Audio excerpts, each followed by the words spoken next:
Salut à tous, salut à Farid, salut à Bibliofoot, je suis avec Guémour de SoFoot et de Colombe, du stade de Colombe.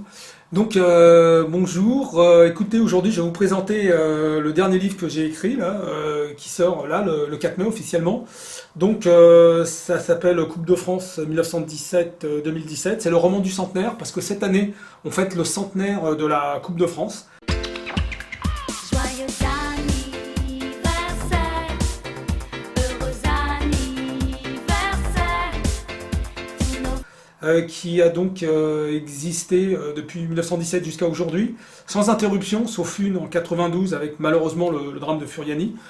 Donc voilà, c'est un livre que j'ai pris plaisir à écrire, qui retrace en gros pratiquement toutes les éditions de la Coupe de France, des origines jusqu'à nos jours.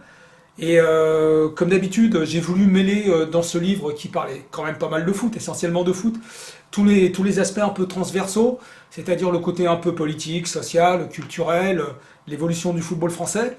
Et ce qui m'a beaucoup enrichi, et j'espère que ça vous enrichira aussi si vous lisez ce livre, c'est qu'en fait, à travers un siècle de foot et à travers une seule compétition, qui est la Coupe de France, j'ai découvert énormément de choses sur le football français, sur la mentalité du football français, sur l'évolution technico-tactique, on peut bien le dire, à travers les grandes équipes, les grands entraîneurs, les grands joueurs.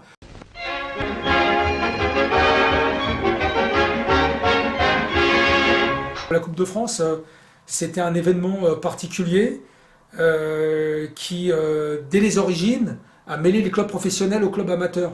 Et à partir des années 60, il y a une nouvelle génération de clubs qui, évidemment, se sont imposés à travers le championnat, mais surtout à travers la Coupe. Parce que ça restait comme un événement populaire très très apprécié à la fin de l'année, au mois de mai, au Stade de Colombe, ensuite le Parc des Princes. Donc ça a été des clubs comme Saint-Étienne, Monaco, Nantes et Lyon dans les années 60, et Rennes aussi. Et ces clubs-là sont encore là aujourd'hui. Donc c'est intéressant de voir que la Coupe de France a révélé pas mal d'équipes, notamment à partir des années 60. Et voilà, je dresse une galerie en gros de tous les clubs qui ont marqué le football français. Alors avant-guerre, bon, c'est évidemment le Red Star, Marseille, Sète, le RC Paris aussi, Sochaux.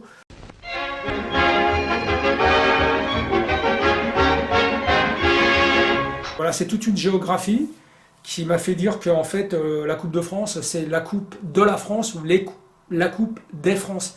C'est-à-dire une coupe qui a permis à toutes les régions, à pas mal de villes, de grandes villes et de villes moyennes et de petites villes, d'exister sur l'échiquier du football français.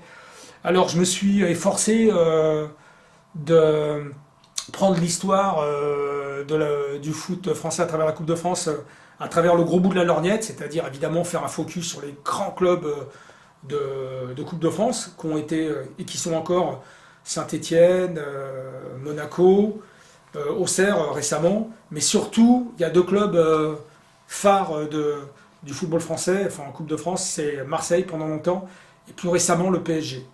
Donc j'en parle largement des grands clubs, des grands joueurs qui ont marqué cette histoire de la Coupe de France.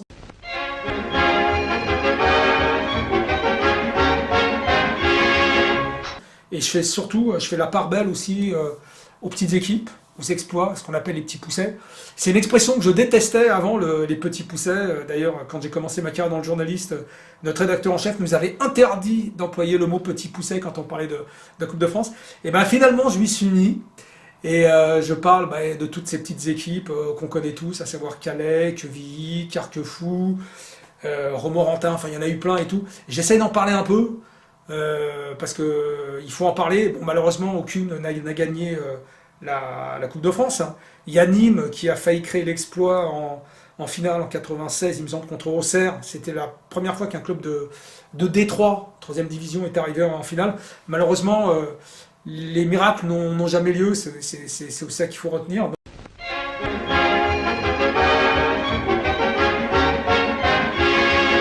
Mais ça fait quand même des belles histoires. C'est truffé d'anecdotes, parce qu'évidemment, toutes les compétitions recèlent leurs anecdotes un peu inédites, un peu extraordinaires.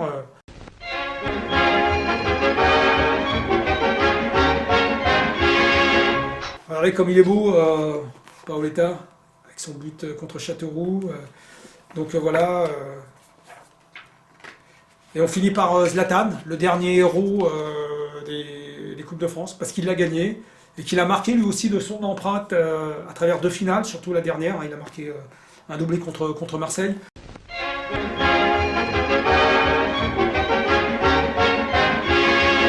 Là, il y a une sorte de fil conducteur, qui est très marrant parce qu'elle recoupe un peu politiquement et socialement la France administrative.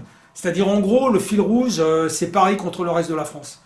Et alors Paris, c'est Paris et les clubs environnants, c'est-à-dire le PSG, le RC Paris, le Red Star, l'Olympique de Pantin, puis après d'autres clubs parisiens du début du siècle, contre le reste de la capitale. Et le club emblématique qui défie toujours l'autorité jacobine de la capitale, c'est évidemment Marseille, la ville de la contestation du Sud, quoi. Du Sud couillu, qui s'oppose toujours au jacobinisme administratif de la France. Donc voilà, c'est un peu mon fil rouge.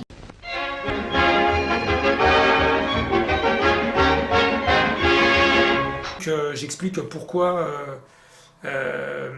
Marseille et Paris sont les 2 seuls clubs qui ont gagné la Coupe d'Europe. Ben, c'est entre autres parce qu'ils ont brillé en Coupe de France. Et je reviens aussi sur le phénomène des petits poussets. Pourquoi il y a eu beaucoup le phénomène des surprises depuis pratiquement 15-20 ans. Qu'est-ce qui a changé dans le football français? Et à travers la Coupe de France, c'est tout le football amateur et qui s'est imposé de plus en plus, qui n'a pas gagné certes, mais qui a multiplié les surprises.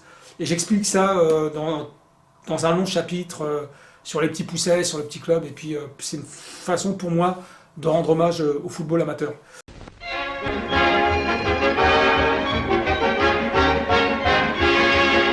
Donc voilà. Coupe de France, le roman du centenaire, 388 pages quand même, hein, donc il y a de la matière. Le prix, parce qu'il faut dire le prix, eh ben écoutez, il n'y est pas, mais c'est pas cher pour ce que ça vaut. Voilà, donc faites-vous plaisir, c'est le centenaire. Je vous dis au revoir, bonne lecture et puis bonne finale de Coupe de France.